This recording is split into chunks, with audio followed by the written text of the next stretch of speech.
just either slightly different from what they are, or we see things are not normal.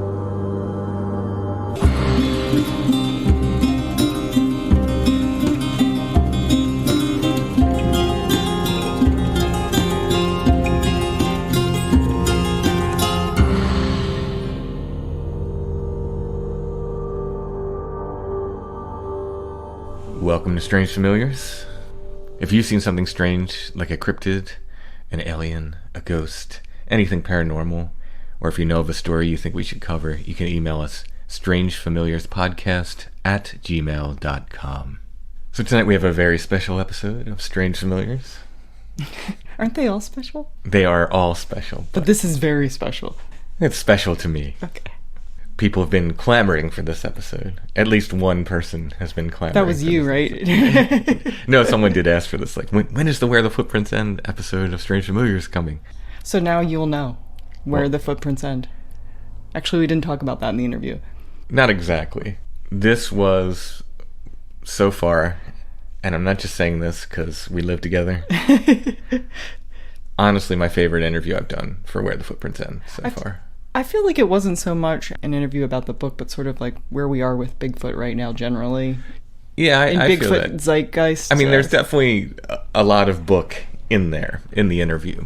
But like the best interviews, I think the book was a springboard to further discussions. And I had a lot of fun doing it. It was a great conversation with you and Josh. I think I say at the beginning, this is what you get, meaning there was only one episode, but it's ended up being a two-parter. So we ended up talking for a long time. We talked for so long, this will be a two-parter. So without further ado, let's go ahead and get to our wide-ranging interview, Where the Footprints End, High Strangeness and the Bigfoot Phenomenon, Volume 1, Folklore, a book written by myself, Timothy Renner, and Joshua Cutchin. You can find it on Amazon, or get copies from our Etsy shop. You can find links in the show notes at strangefamiliars.com.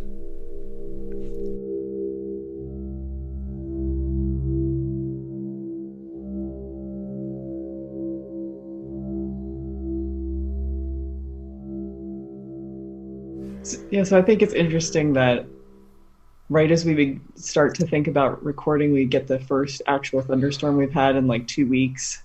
It's like beginning to riders on the storm. Yeah, it's the wild hunt. It is. Yeah. Start the drumming. So we are finally, after Josh and I have been on, I think pretty much every other podcast that exists, except Strange Familiars and Where Did the Road Go, we're finally going to do a talk about Where the Footprints End on Strange Familiars. I have to say, you just squeaked in as far as being invited on. It was only because someone else decided that they were going to cancel for the evening that you guys even made it onto the show tonight. It's just because only reason I have this slot is because I've shared a hotel room with the host. So Yeah, exactly. Tonight, though, the host is not Tim. I'm the host tonight. Yes, Alison is running the show. Alison is going to be interviewing Josh and I tonight, and I have to say, I'm a little scared. As well you should be. Even Bigfoot's quaking right now. We're finally going to sit down and talk about our book, Where the Footprints End, High Strangeness and the Bigfoot Phenomenon, Volume 1. So, I guess I will welcome Josh and Alison to the show, and then Alison's going to take over with the questioning. Welcome, guys. I'm happy to be here, always. Worst comes to worst, you can always count on me to show up whenever you need me for Strange Familiars. We should have like a monthly check-in with Josh and see how grumpy he is. My original plan for Where the Footprints End was, when it came out, I wanted to do a series of shows on Strange Familiars with you and I talking about various topics from the book, and then we just got so busy doing every other show that just became impossible. At some point I realized, like, well, we can't do that. So tonight's what we're going to get. We'll see. Maybe we'll do another one down the road. But well, I mean, for anybody who's listening, you're going to be hearing about this book all the way through the end of October, probably, because we still have a backlog of even more interviews. Yeah. I wasn't exaggerating when I said we were doing every podcast in the world. I think the term is whore. You guys are being whores for Bigfoot, which actually segues nicely into the beginning of my interview. All right. Oh, I should mention before we start that Alison has a game of, rather a Bigfoot bingo card that she has tonight. Now, she will not be interrupting the interview to let us know when we've hit a bingo. In other words, she's got some Bigfoot phrases on a bingo card. That's amazing. At the end of the interview, she's going to let us know how many we've ticked off. And I'm going to attempt not to tick off any audience members, but I can't swear to that because I'm not sure how this is going to go. The smooth-voiced Tim will be replaced by my sort of awkward Bigfoot quandaries. Well, your free centerpiece should be archetype. That should be your oh, free... oh man, oh yep, there we go. Free space. Actually, I had a different center square, but I'm sure you're gonna get it anyway. I think I know what that is. I don't know that you do. Okay. All right.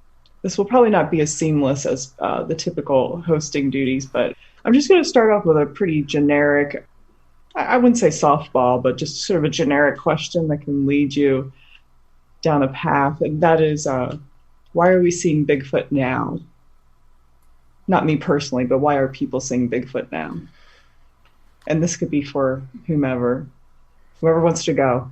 I have kind of a working idea of that because, I mean, we are at the height of Bigfoot popularity, at least in the past, I'd say probably 2 or 3 decades. Oh, yeah. So yeah, I'm saying that as in my lifetime, at least.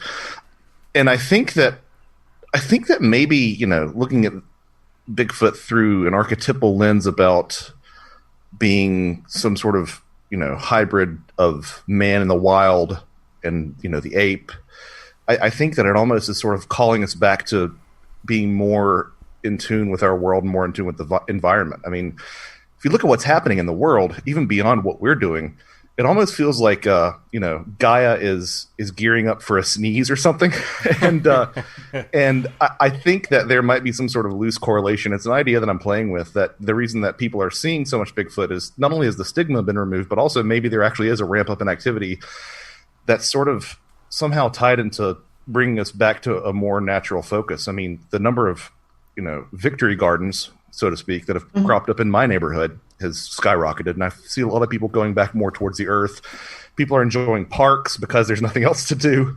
And I think that maybe the thing that's sort of gaining momentum, this sort of, I don't want to say back to earth because it's a little bit cheesy, but this sort of return to our roots. And maybe that might have something to do with the manifestation of this particular phenomena. And do you think that perhaps it's just a return to the past generally, in the same way that we were for so long in sort of like an alien epoch, if you want to say, and we were looking forward, space was going to be the answer, the future was the answer, and now the future's so scary that we're just returning to our sort of base roots in the past? Well, I'm going to make a confession here that I don't think I've made anywhere, is that I find space boring. Which is partially probably has something to do with the idea that I'm on sort of more of a fairy fate hypothesis than an extraterrestrial hypothesis with the UFO thing. So this makes me, you know, pleased as punch. But I think you're kind of right. There's been this sort of, it's been like this technological juggernaut that we've been riding, and that's of course tied into. I mean, if you look at when UFOs took off, that was sort of the beginning of the atomic age, and spacefaring and all those things were sort of in the script that we're acting out. And I think maybe we're seeing sort of a change in acts, if you will. Well, I feel like it's kind of been a race starting with, you know, like Darwinian theories between, you know, space, the future, and these missing link ideas and the lost apes and such, that maybe these two ideas have been racing parallel to one another the whole time, gaining and losing momentum. And maybe right now, Bigfoot's just winning. This dovetails so nicely with an idea that we really get into in Volume 2, but we talk about a lot as regards Volume 1, and this is the idea of the changing wild man archetype. So we put down this idea that Bigfoot is a archetype of the wild man. So we have always, we being humanity, we've always had these wild men that have lived in the wilderness next to us, all over the world. We can name off, you know, the Yeti in Asia and the various, you know, Wadwos and various wild men throughout Europe. Bigfoot and Oma and Sasquatch and all of the different names for these wild men in the Americas. All over the world, wherever people have lived, wild men have lived in the wilderness next to them. But this wild man archetype seems to, at least in the West, change over time. And we start out with these medieval wadwoses, and Alison, actually, in the room you're in, if you look across from you, there's a picture of Merlin, and that is actually Merlin in his wild man stage. Merlin was considered a wild man himself, and at least in one stage of his life. So these medieval wild men were very much wise and wizardly. They had magic and wisdom. And, they kind of change over time, and they move up until you get to the Victorian era and those Bigfoot collections that I wrote, the Bigfoot in Pennsylvania and Bigfoot West Coast Wild Men, and there's more on the way. These collections of these Victorian articles that talk about the wild men of the time. Often, not always, but often in these articles, they're either portrayed as wearing clothes or even carrying like old rusty muskets. And in the past, I attributed that to the Victorian culture being kind of prudish, and perhaps, which is a good idea. Yeah, it's a good idea. Yeah, perhaps that they were clothing these wild men. In other words, they couldn't bear the idea of a naked wild man running around in the woods, so the editor or the reporter would just throw torn up clothes on this wild man. Oh, like in Italian paintings where they go back in and paint over the cherubs. Yes, yeah, exactly. Or I'm thinking of like the way that people got aroused by the legs on furniture or something, right? Wasn't that a thing? Yeah. Yeah. That was my original kind of hypothesis with that. But I've changed my thinking over time, and now I think like, yeah, maybe that's what people were seeing, and the reporting was accurate. And we have this wild man that's wearing torn up clothes in the Victorian times and carrying, non-functional rusty muskets that he's still carrying around, that muskets that won't fire. Even sometimes they talk about seeing these creatures cooking over fires, or at least, having a campfire. Until you get to the modern day, where Bigfoot is this very, very wild creature, this very, very wild man. It's very savage and animalistic. So it seems this wild man archetype is changing. It's going from the sophisticated to the more wild, less like us, in other words, closer to nature, I guess. Is that possibly because of the dangerous nature of a choice to become a wild man versus just being born a wild man? That Victorian idea of like, that could possibly be a person who has chosen to go and live in the wild as opposed to there absolutely was Bigfoot, that idea. Which seems to be born of this and hasn't chosen that life, has always been here in some respects.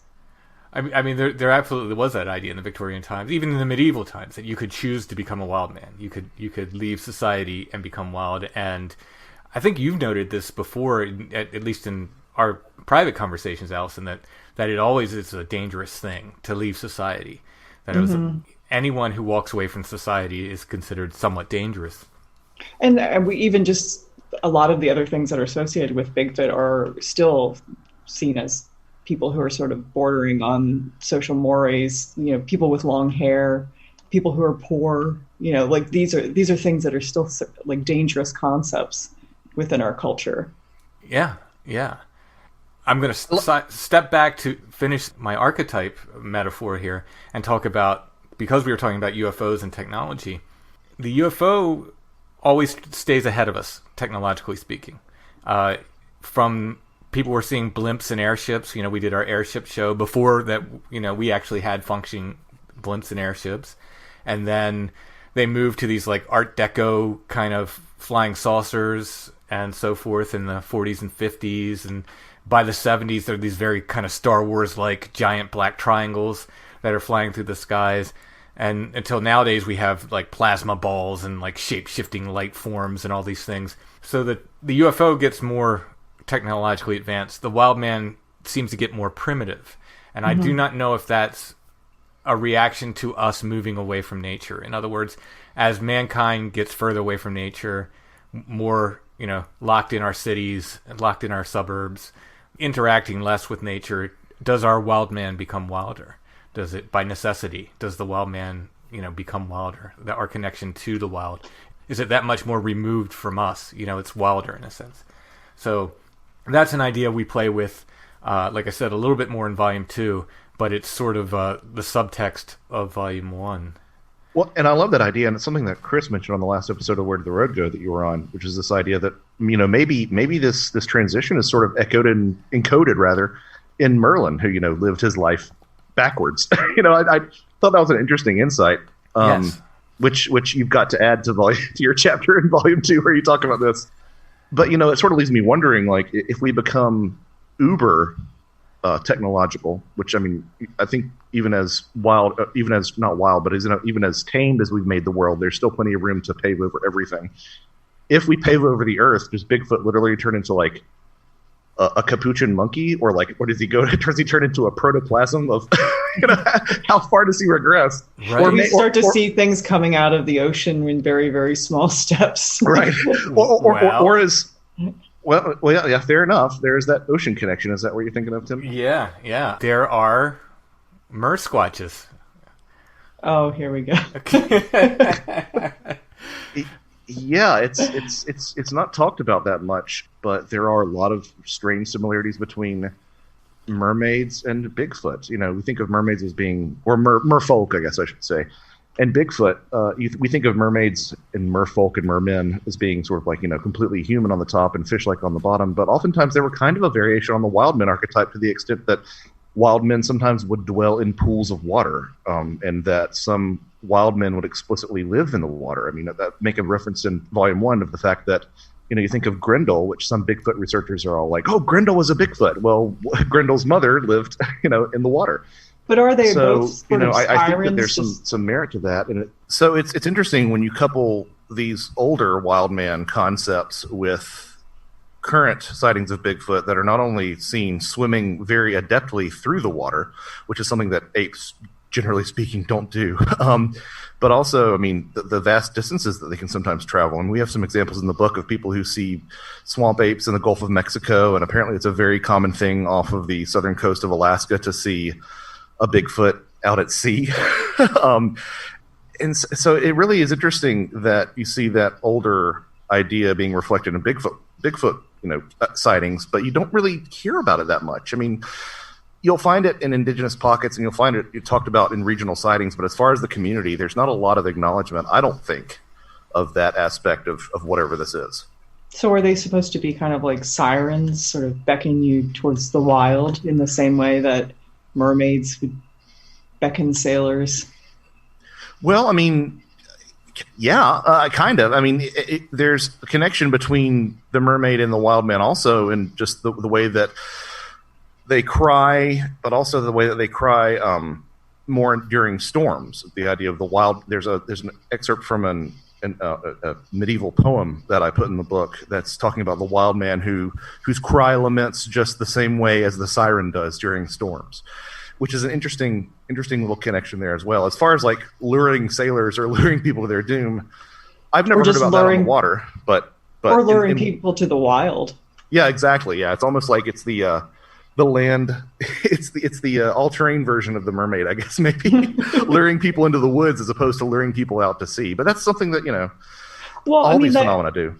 But isn't that kind of what the folkloric aspect of it was meant to prevent you from doing? Like, because I feel like so much of folklore has a sort of moralizing, cautionary tale aspect to it. So isn't part of it that you are not supposed to follow either that path or that person into the woods in the same way you're not supposed to follow the fairies? Yeah, 100%. And that's where, I think in Thieves in the Night, I mentioned that there was a scholar that was talking about like, well, nobody really believed in this. These were, ways to sort of be cautionary tales for, young people to not go into these wild places where they might encounter very real dangers. But at the same time, I don't think if you look at the folklore of any of these situations, that doesn't really bear itself out. If that's the case, then why do you have old spinsters in Ireland still leaving out, milk for the fairies? It just doesn't compute. Obviously, adults took these things very seriously as well. And it wouldn't be sustaining. It wouldn't be sustaining if folklore lore wouldn't last if it wasn't sustaining and self-perpetuating in some level. Yeah, I mean, how many adults do you know that? Sorry, spoiler alert, kids. How many adults do you know actually still believe in the objective reality of Santa Claus or the Easter Bunny? We don't.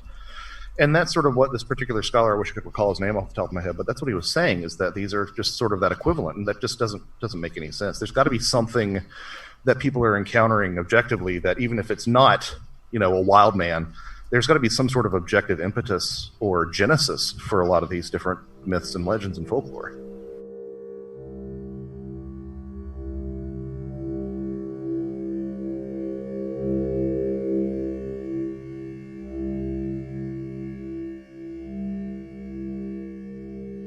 And we'll get back to our discussion about where the footprints end in a moment.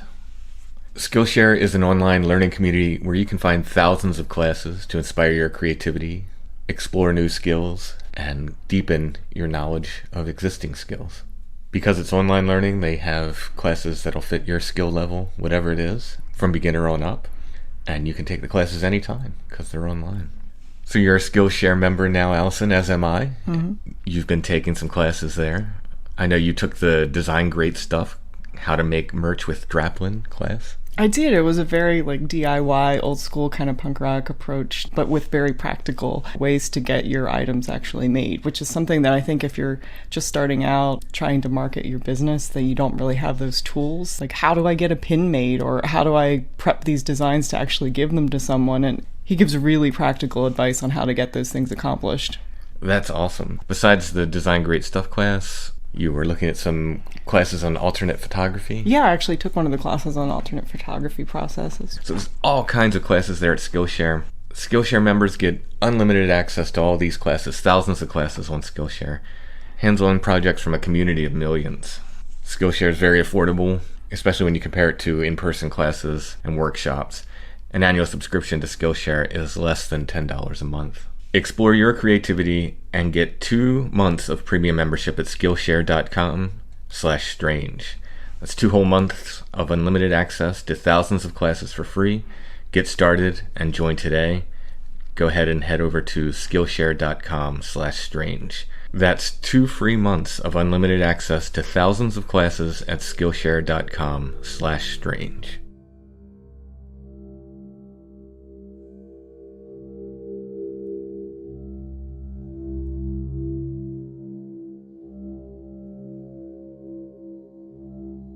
Well, one thing I wanted to touch on, and I was kind of flippantly talking to Tim about how I wanted to write a feminist Bigfoot book, which no one would ever read.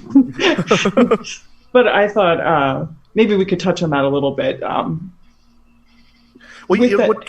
be fair, we keep on saying wild men, but wild women factor into this as well. Just a quick interjection there.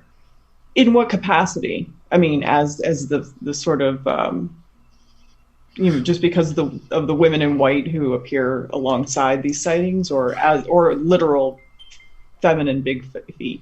Oh no, explicit. I mean, they usually appear as ogresses, but these ogresses are described as devouring children and having large pendulous breasts, which appear in plenty of Bigfoot reports, and and being completely covered in hair. I mean, and if you extend this a little bit more, it's pretty much accepted by medieval scholars that the wild woman archetype is sort of one of the shames sharing that same space as witches did. They lived in the margins of society in the woods, and they were a deterrent, and they would sometimes abduct children. Sort of fits that same archetype. Which is, by the way, something, Alison, you said to me a long time ago when I was doing research for one of the Bigfoot books. You said, wild women will always be witches. Well, I mean, are they witches because there's a negative connotation to that? Witches aren't primarily youthful, sexual, attractive women, like women in white.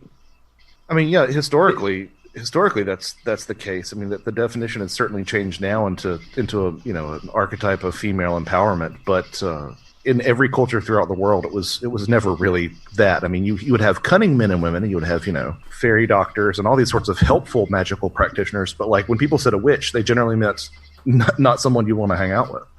And we were talking about empowerment versus disempowerment, and how so often it's these teenage girls or that have these sort of this supposed psychokinetic energy. And to me, it seems very disempowering because you're telling young women, particularly, that their burgeoning sexuality, causes things to fly around the room and is this negative element that's just sort of lurking around them. In the same way that when you take a woman in white and juxtapose her with a wild man, you have this like constant fight between the good and the evil and the sexual and the non-sexual. And I think that it's actually sort of disempowering. There's a lot of those moralizing messages. Wow, that's an interesting and insightful angle that I do not feel at all qualified to speak about. But it makes sense. Well, it's kind of, not to veer too far, of course, but it's this idea that women need to seek some sort of external power source rather than actually calling upon the power inside themselves that you see in that, I think. You guys talk a lot about the similarities between poltergeist activity in the outdoors being similar to Bigfoot phenomenon in the same way that someone might experience it within their own household. So I was wondering, maybe we could speak to that on some level. In terms of poltergeist activity manifesting around young women, or just in general?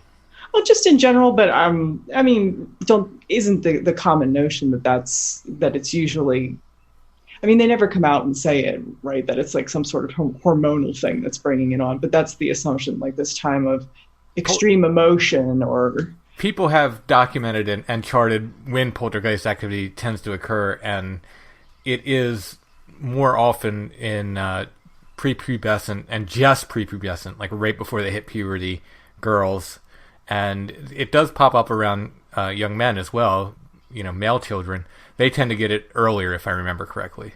The poltergeist activity would be more, like late toddler age around boys. And this is just generally speaking. This isn't a hard and fast rule. It can appear, to people of any age and so forth. But that's interesting from like a Victorian aspect of it, because like that's the point in time when little boys would have been changed out of dresses and they would have reached a certain kind of proto-manhood anywhere from between 3 and 8 years old. Oh, isn't that interesting? When you're talking about like the unbreached boys versus that is a really, really interesting idea that I've never considered. Well, and even more interesting too is the fact that, at least, there are multiple reasons for, dressing young boys in dresses, but at least one of them that I've heard cited many times is that you wanted to sort of confuse the faefolk, because young boys were prized for changelings more than girls. So it's interesting that as soon as you put them in, young boys' clothing, that might be when it starts. It's an interesting angle that I hadn't considered. And another sort of wrinkle on this too, this whole conversation about sex and poltergeist, which I promise folks we'll come back to Bigfoot, but this is all kind of this big soup. It's all this big soup of stuff. Your mileage of spiritualism may vary, and there are plenty of well-known male mediums, but when you think of sort of the quintessential spirit medium back in those days, it was oftentimes a woman. Mm-hmm. Which is I bring that in because the two places that you see poltergeist activity are in poltergeist infestations and seances. The wrappings and the levitation. Yeah, all the Fox sisters, the early spiritualists, right. And all the way back to the Salem witch trials. Basically, they just blamed all of the Salem witch trials on some teenage girls.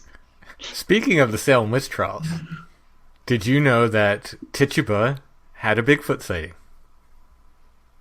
All right, bring it. I've never heard this story. More specifically, you could say a Littlefoot sighting. A hairy creature sighting. Yeah, it's interesting because this also sort of comes in to play when you're talking about fairies. People think that fairies are always short, which is a pretty good rule, but they can be of all shapes and sizes, and often fold in aspects of the wildman archetype. But a lot of these sort of brownie variants that you see, which Bogles and Peckamderlin and brownies and even goblins were described as short little simian hair-covered creatures. And Tituba, who was, the Caribbean slave who was at the center of the witch trials, saw what she described as a hairy thing with its face was hairy and it had a long nose and it walked around on 2 legs and was about 3 foot high. So, and people do still see to this day, not only, when people see in the forest something of that description, they now assume in North America that, it's a Littlefoot, it's a juvenile Bigfoot. People have seen these things alongside larger Bigfoot. But, if you unpack your assumptions, maybe, maybe they're the same thing, and one of them's just in, big mode, and one of them's in tiny mode, because, again, wild men and fairies, just like witches, were also inveterate mimics and shapeshifters as well. And extending this to the spiritualism movement, we talk about manifestation of hairy creatures. Yeah, people don't really like to talk about that either. Isn't it funny how we wrote this book about high strangeness and Bigfoot, and people didn't really like to talk about these things? Yeah, hairy hands are one of those things that appear in numerous seances, and there are at least two examples that I can think of. In one example, specifically an actual, what we would describe as a Bigfoot, and in another example, the lighting was so dim that the witness, whom I believe was Stan Gooch, who was a paranormal writer, described what looked like a Neanderthal, and he wasn't sure whether or not it was, clad in furs or it was furry all over, but it was a large furry man shape that manifested in the room. Oh yeah, and typically I would just think of sort of this vague ectoplasm is what I would think of as your typical seance output. I hadn't heard any of the stories about hairiness involved in it. I wouldn't say that. Well, that's sort of the problem that you run into some of this literature is people say hairy hands. Now, does that mean like a completely hairy hand, or does that mean, Andre the Giant's hand? I don't know. Yeah, or is it just a masculine hand, whereas the person that's conducting the seance might be very feminine, and it's, again, this sort of dualistic idea of the conduit versus the reality. And then, again, this sort of the vagueness of the time, but when people describe something that's tall and covered in hair, you're like, okay, well that's a little bit different than somebody who has hairy palms or something. Well, I do want to bring this more into the realm of Bigfoot and away from fairies and adolescent girls, which just seems like maybe we should just bring this back to Bigfoot. I wanted to ask you guys about notable cases that had cases of Bigfoot sightings that would be more common knowledge that also have the hallmarks of what you call the high strangeness inherent in the case. Well, Tim, this sounds like your ballywick. Yeah, one of my favorite examples of this is in Volume 1, and it is what is generally known as the Ape Canyon sighting.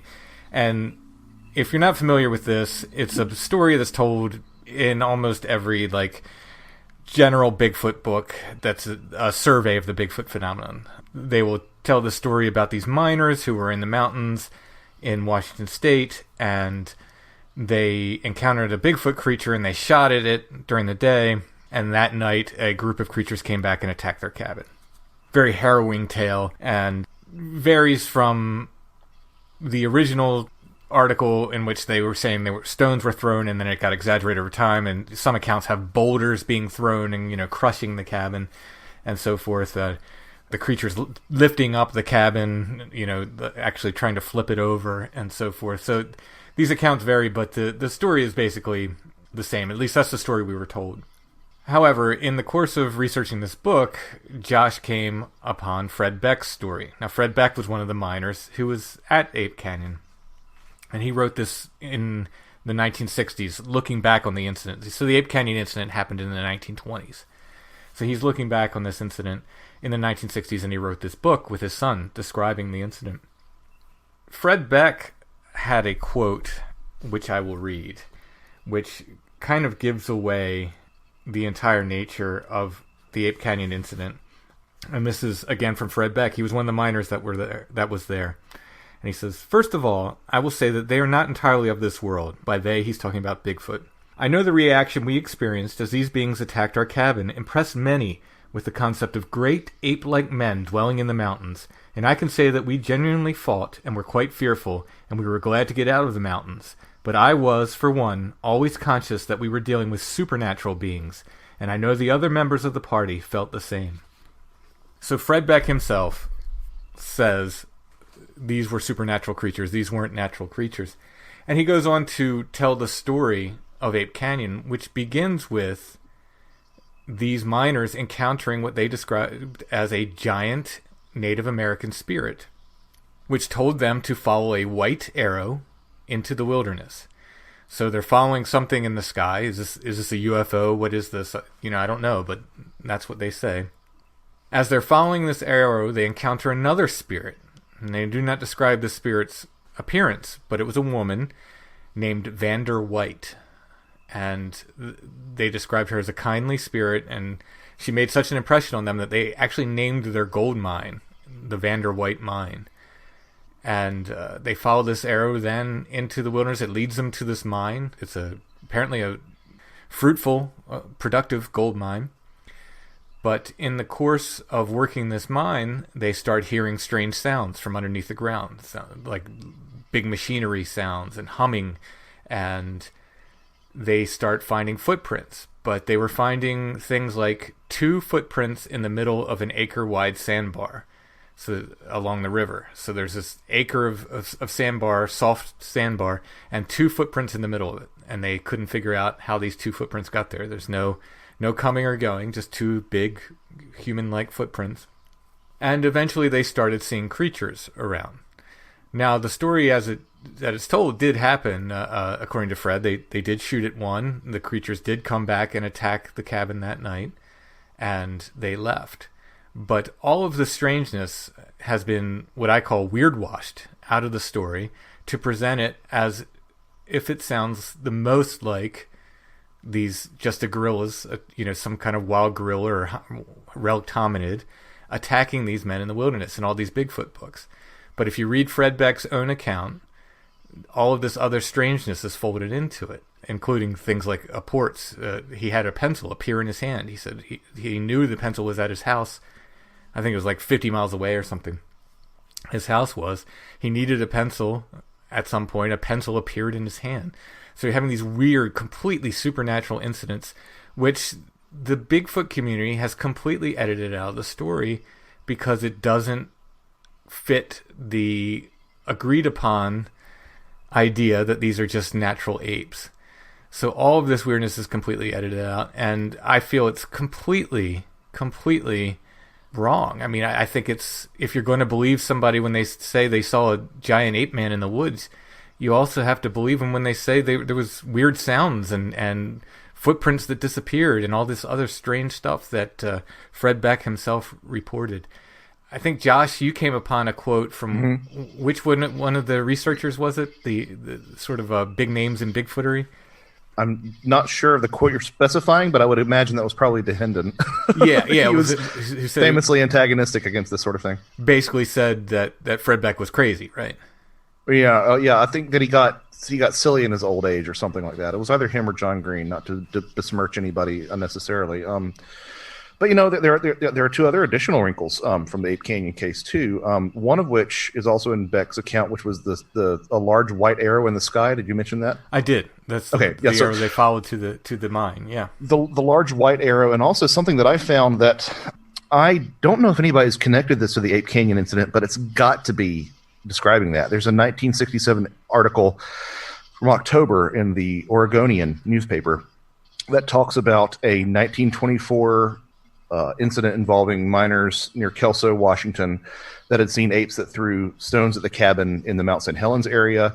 And they found giant footprints around the cabin, but all of the right foot. Yes. The search was called, So we have this additional wrinkle of just one-footed Bigfoot. Now, of course, the article dismisses this as a hoax, which is, understandable. But again, it's another little extra anomaly to the Ape Canyon case that just is not ever really addressed. And I think Tim probably thinks this is more intentional than I do. I think it might just be people being unaware or something. But I think in this case specifically, I do think in other cases people deliberately leave out all the weird stuff. I do love the idea of just half of the footprints. I think that's a wonderful representation of the book in general, in that it's this idea that he's both half here, half physically present, and half not. Mm-hmm. And I know you guys have talked a lot about trying to hold 2 opposing thoughts at the same time, and there's no more of a great, I think, symbolic. Well put, than having just one footprint there.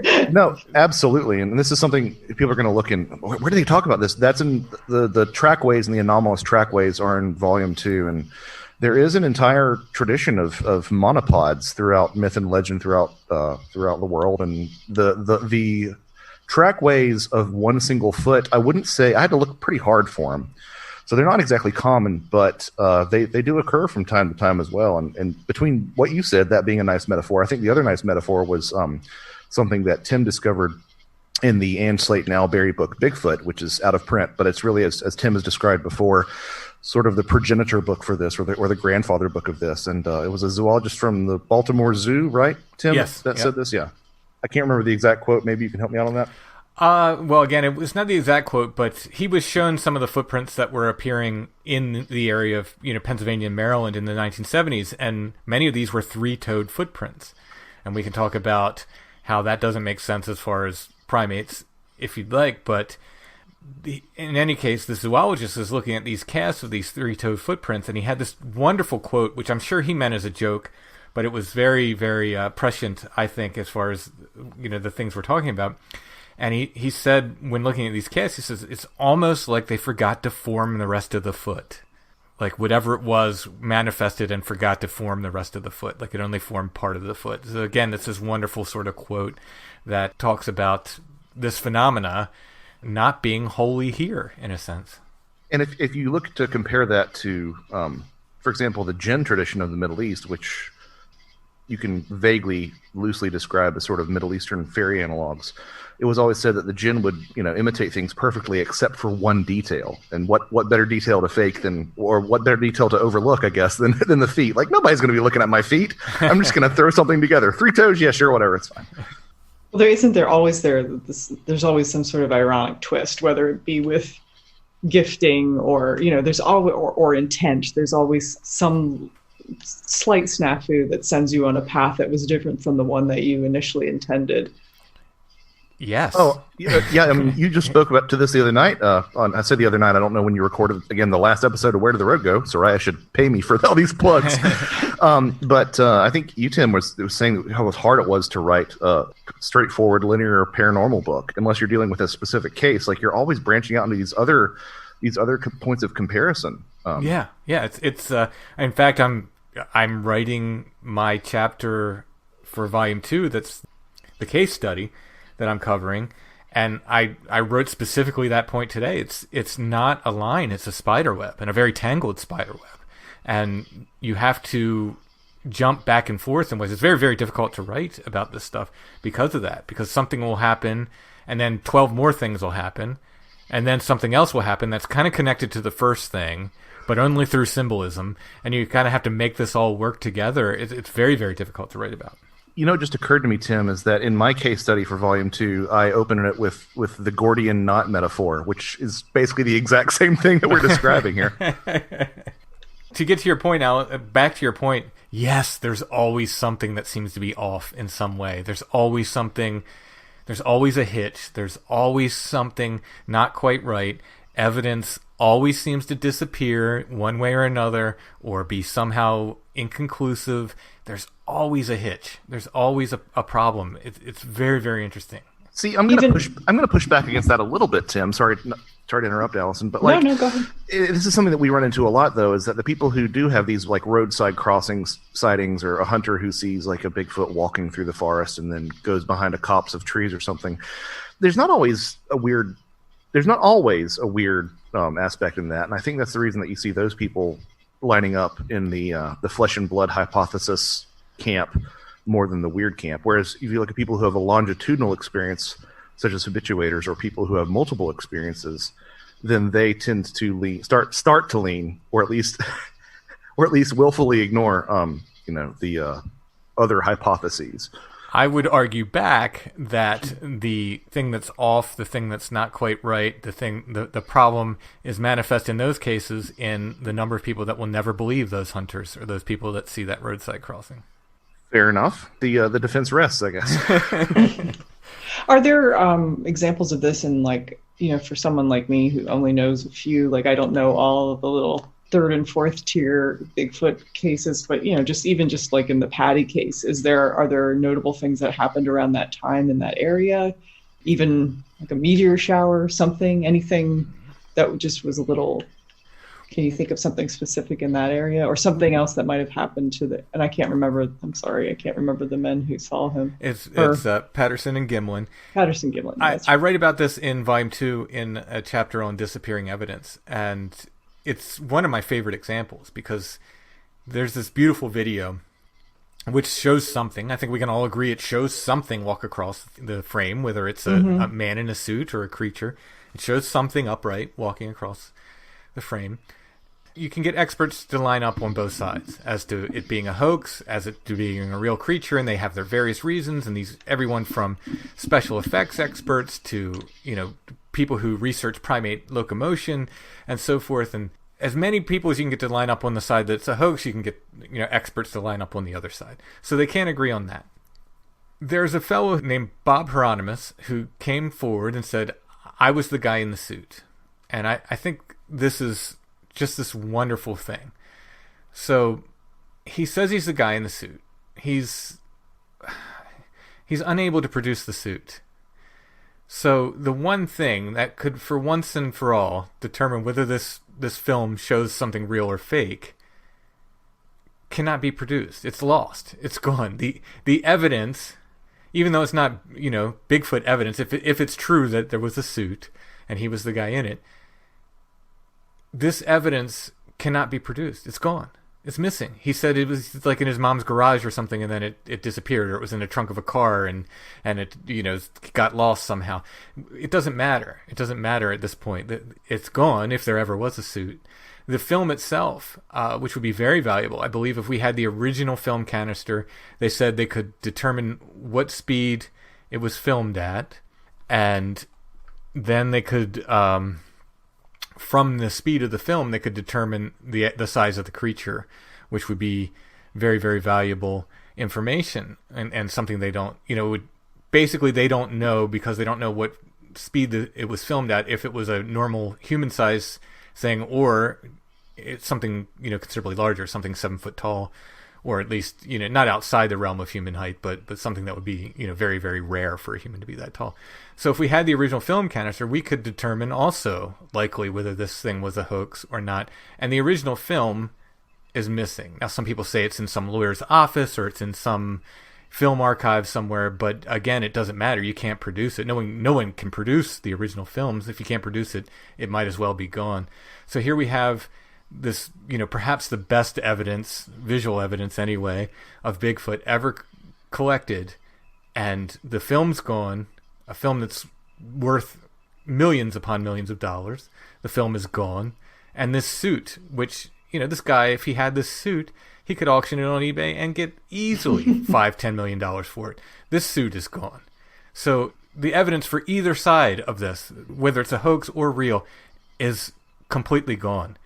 It's so emblematic of the Bigfoot phenomenon that it's left as this question mark just floating in the air. I love the symbolism of the Patterson-Gimlin film for that. And I would argue that like it's just baked into these phenomena, that sort of self-negating, let's cast doubt on ourselves so that no one knows if we're ever around. There's a great quote that I cite it so often I should just look it up and put it on a post-it note or something, but there's a great quote from the UFO literature about a contactee or abductee who is told by the visitors, he says, "We want you to believe in us, but not too much."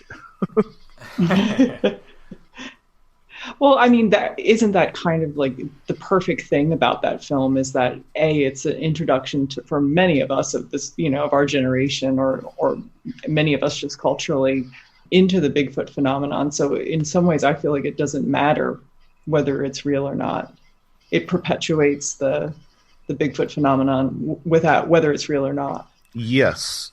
And I would go a step further too and say that I think that most of these paranormal topics, it's not about the world knowing, it's about you knowing. It's about you. It's about you being convinced or you having that experience and sort of forging your own path and being able to say, I don't know what the rest of the world thinks, but this happened to me. And I think maybe that might be the reason that actual hard proof is always so elusive in these topics. And actually, I think that's what's the most compelling for me. I mean, it's not a big secret that I'm pretty skeptical of a lot of things that we talk about on Strange Familiars.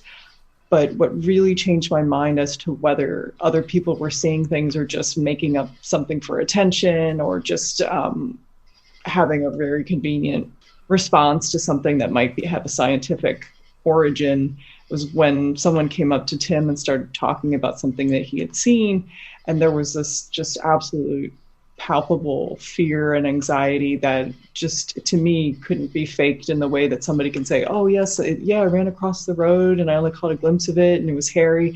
And this was an entirely different experience. And to me, that's what I think changed my mind from no one's seeing a relic hominid in the woods to people are seeing something. I don't know what it is. I don't know if it's quote unquote real, but people are seeing something. I think that's fair skepticism, though. I think that's very fair to say, well, they're seeing something. If that's all the further you get, I'm happy with that. Well, I mean, and in some ways, it's just making that leap to know that your experiences does not mirror everyone else's experience. It's just sort of leaving yourself open to say, like, not every person experiences the same thing. So it opens things up and closes things equally, I think. Mm-hmm. Yeah, I totally get that.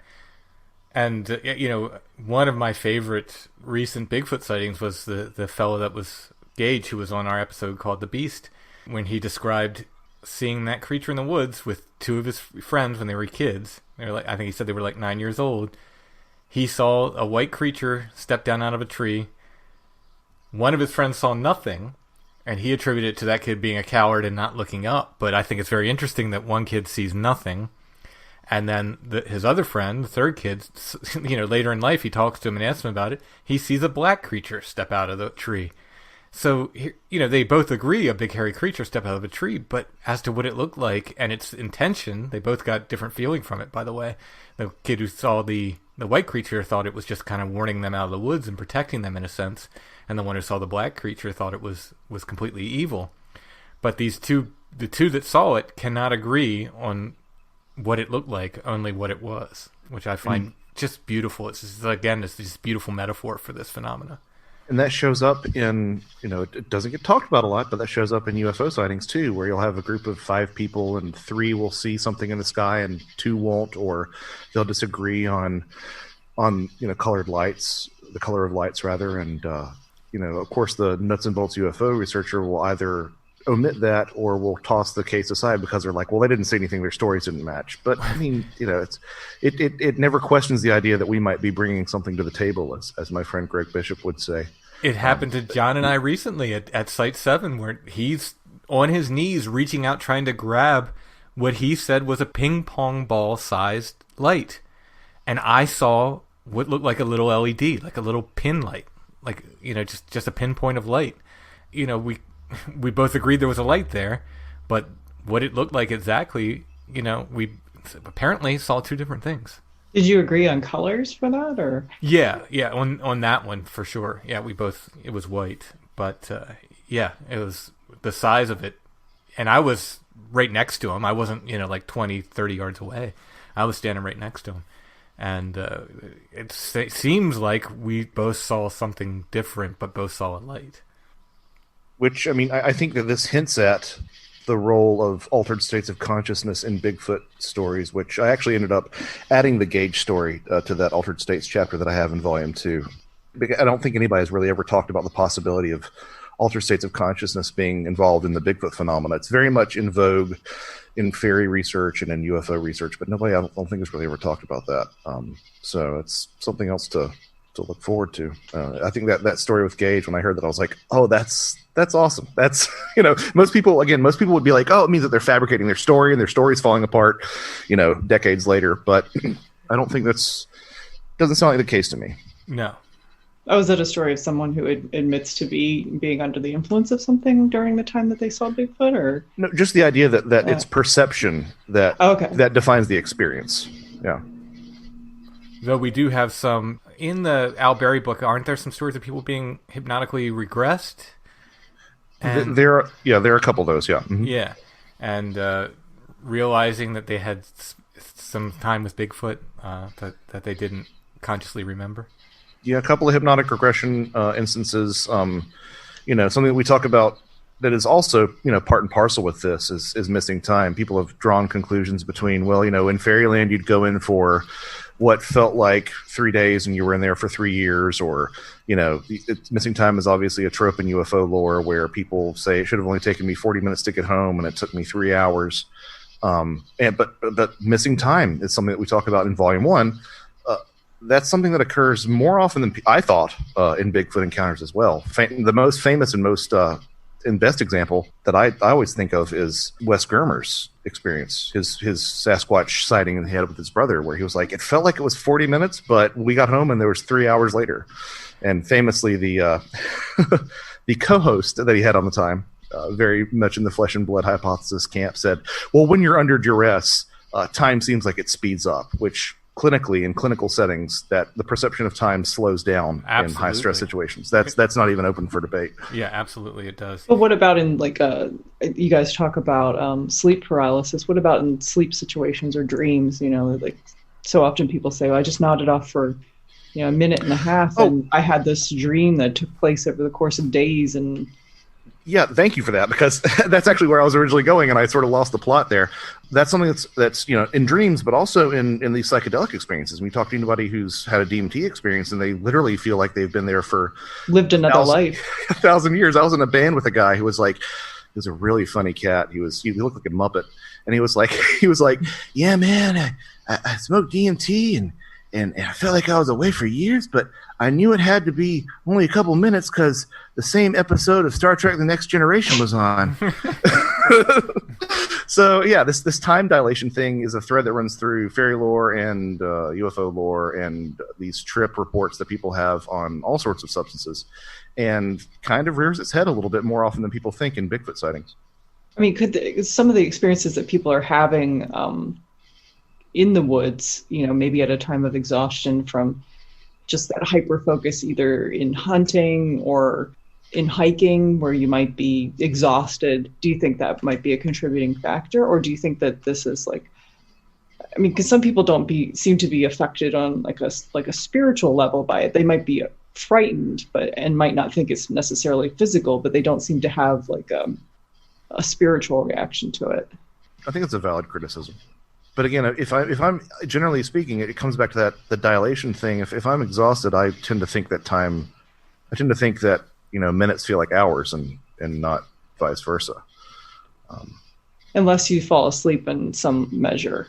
Right. Yeah. And also true. I mean, yeah, I think at least some of us have had some of these dreams that, like you said, feel like they take forever. There's even some people who are really into dream research, which is something that's never really, never really lit my candle, so to speak. But some people who claim to have had dreams or been in comas where they literally live decades of lives with people, and they have a family, and then they come out of the coma and they're like, but my family, Yeah. Oh, you guys are cool too, but my other family, what about them? Yeah, it's that episode of Adventure Time where he goes into the pillow fort. Yep. Which is there's a video of someone who does salvia on YouTube. At least there used to be. I don't know if it's still there. And it's this guy's whole salvia trip is filmed, and he takes one of these super concentrate salvia. Salvia is a very powerful hallucinogenic, and they used to sell it in super concentrated forms, which you could smoke. And it would give you over the counter at gas stations and stuff, right? Yeah. It was crazy. I remember those days. Yeah, and you'd have an insane trip that lasts about 10 minutes or so. So it's not like an all night thing like acid. This guy smokes and his friend's filming it, and he just he just zones out and goes somewhere else, and he's coming out of it, and he's just like, you don't understand. I had a family, and you can tell it's just like. He's sad. Like whatever happened to him, wherever he went, he had a whole other life. It was... I think you might be talking about. There's a video clip of, I believe it's Duncan Trussell, who's a comedian, and he's the showrunner on the Midnight Gospel series on Netflix, and a frequent Joe Rogan podcast interviewee. And I think that he was filmed with a salvia trip that he had, and he described living an entire life as this aquatic humanoid. I'm also putting in mind, this is, again, Alison, please rein us in and bring us back to Bigfoot. But I've got to say this because I remember hearing several really bad salvia trips where people were like, I spent 4 years as a down comforter, I spent a week as a suitcase underneath a staircase. Yeah. Yeah, I have friends who are very earnest drug takers who will not go near it after touching it once. So, yeah, it's something that's not to be played with.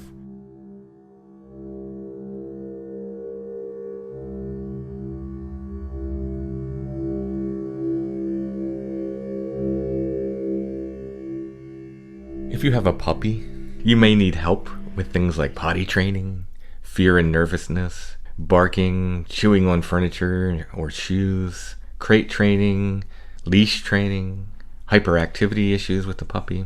For all these issues and more, you can turn to 90 Days to the Perfect Puppy.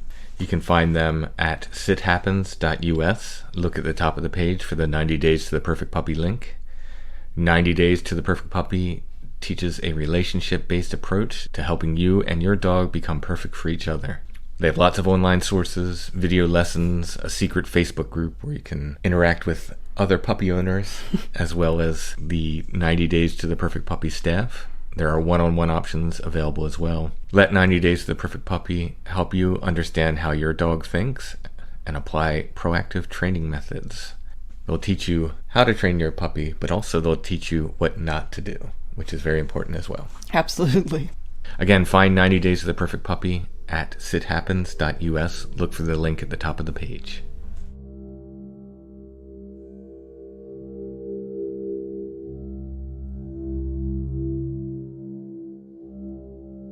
So we'll continue on the next episode with the rest of our talk with Josh, Where the Footprints End. In honor of Josh, Yeah, I've chosen some fairy children. for the photo of the week, Josh is somewhat opposed to that sort of gentle Victorian fairy. Well, he needs to get over it because This is a real photo postcard. You got a guess on the date, roughly?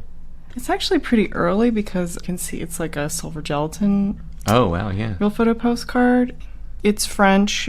So 1900 to the 19 teens sometime, probably, for the date on this. Yeah. It's a beautiful photo of these two children dressed as fairies, though. They're in sort of like diaphanous gowns and with painted on fairy wings and standing next to a fountain. Really, really nice picture. You can find an image of this in the show notes for this episode at strangefamiliars.com. If you click on the image, it should take you right to our Etsy shop where you can purchase this beautiful real photo postcard, hand-tinted, of some fairy children. So I have to say, you did incredibly well. You really held your own in the Bigfoot conversation there. Is that just information absorbed through osmosis of being around me so much? Absolutely. Yeah. I felt badly that I stumbled over things that I should know that are like canon. Patterson-Gimlin. I just blanked on it, but I do that sometimes too with things that are. Oh, it's okay. Yeah. Whenever I'm on Where Did the Road Go with the roundtables, there's people in there that can list every UFO sighting by date and all this. I just do not have that information at all. I'm kind of left in the dust by those guys' knowledge on that stuff. Besides the photo of the week, you can find copies of Where the Footprints End in our Etsy shop. You can find that link in the show notes as well. Those copies will be signed by me, not by both Josh and I, unfortunately. He's in Georgia, I'm in Pennsylvania. I also just restocked the Strange Familiars t-shirts in our Etsy shop if you're looking for the classic Awoken Tree logo shirt. We have all sizes, small through 3X, in stock right now at our Etsy shop, as well as past photos of the week, original artwork from me, and a lot more. It's Etsy shop name Lost Grave, one word, or you can find the links in the show notes, like I said. We have a really cool on-site episode that we will be recording this week. You probably won't hear it for a couple weeks because we have part 2 of Where the Footprints End next week, but something to look forward to. I think there's going to be a lot of natural reverb. It's going to sound really good. Little hint from Alison on where we might be going for that. So a lot more coming up on Strange Familiars. Thanks for listening, everybody. We'll be back soon with more.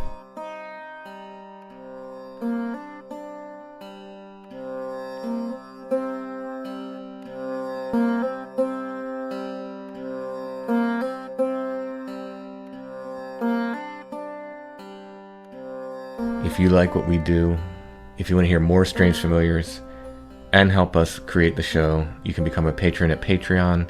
It's patreon.com/strangefamiliars. $3 a month gets you those extra episodes and other content, but there are all different levels there. You can check it out. Go to patreon.com/strangefamiliars. And of course, we want to thank our patrons for helping us make Strange Familiars. We could not make the show without you, so thank you very much, patrons. If you want to help and you don't like the idea of a monthly subscription like Patreon, you can go to strangefamiliars.com. Look in the show notes under every episode. You'll find a paypal.me link where you can make a one-time donation. Everyone can help by sharing the show on social media, by liking and subscribing wherever you're listening, and by leaving us those nice 5-star reviews, which helps get the show in front of new potential listeners. Strange Familiars is a production of Dark Holler Arts. Music, books, art, podcasts, and more. darkhollerarts.com. Intro and background music is by Stone Breath. Go to stonebreath.bandcamp.com for more. We're on Facebook, facebook.com/strangefamiliars, where you can join the Strange Familiars gathering group. And we are on Instagram @strangefamiliars.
There I come. come downstairs in the dead of the night, when there's no candles burning and no fire alight.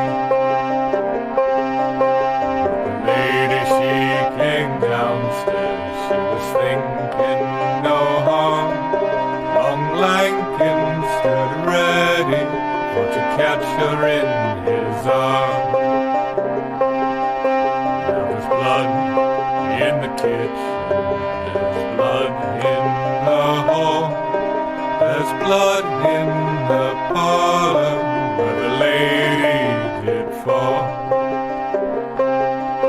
There's blood in the basin, there's blood in the bed, there's blood in the cradle where the baby lies dead.